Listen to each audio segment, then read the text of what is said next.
Hey what's up and welcome to the channel. So दोस्तों, RBI assistants बिल्कुल पास आ चुका है एग्ज़ाम। और जो मेन सब्जेक्ट्स आते हैं हमारे प्रीलिम्स में, इंग्लिश, क्वांट और रीजनिंग। और आप सब जैसे जानते ही होंगे कि कट ऑफ कितना कितना कितना हाई जाता है। तो बहुत सारे मेरे ही दोस्त जो प्रिपेयर कर रहे हैं मेरे साथ साथ, वो बस एक ही चीज़ को पैनिक होता है कि हो पाएगा कि नहीं हो पाएगा।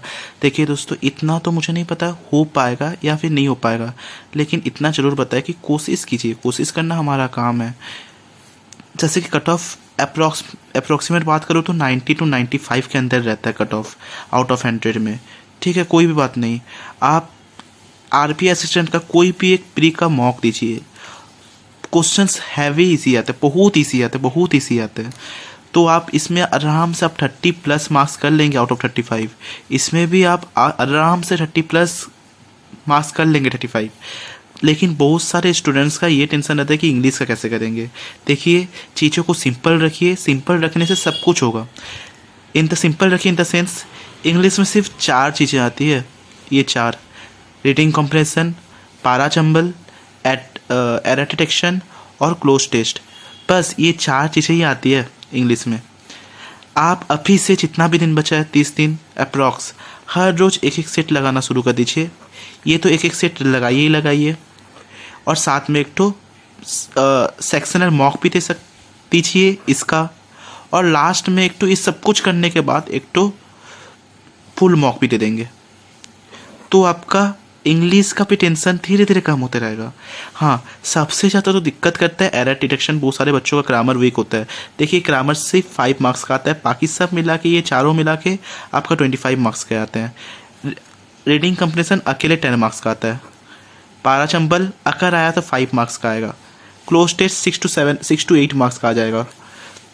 और बाकी जो भी मिसलेनियस बचे वो आ जाएंगे। एरर डिटेक्शन से 5 मार्क का आता है।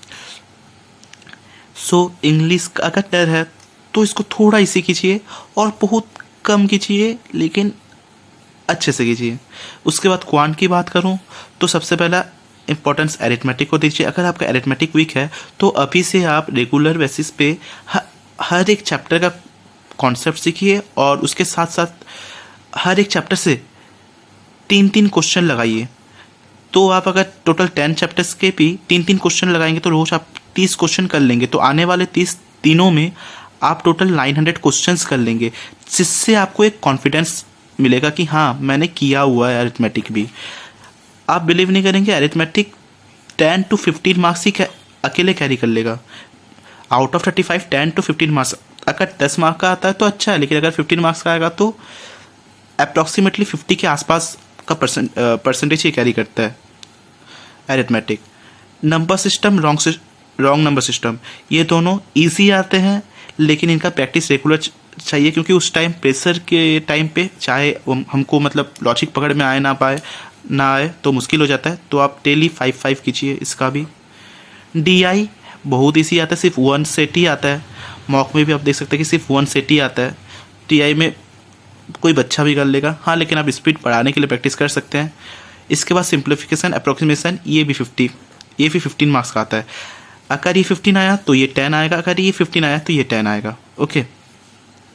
आप अच्छा, reasoning, syllogism, inequality, coding decoding, blood relation, distance direction, ये दोनों में से कोई एक आता है। या फिर कभी कभार दोनों ही देखने को मिल जाते हैं। दोनों मिला के 5 मार्क्स का आ जाता है। पजल सिर्फ 3 ठो आएगा 5 मार्क्स का, तो ये मिला के 20 मार्क्स हो गए। बाकी ये दोनों मिला के 5 to 7 मार्क्स के आएंगे। बाकी जो मिसलेनियस बचता है आ जाएगा।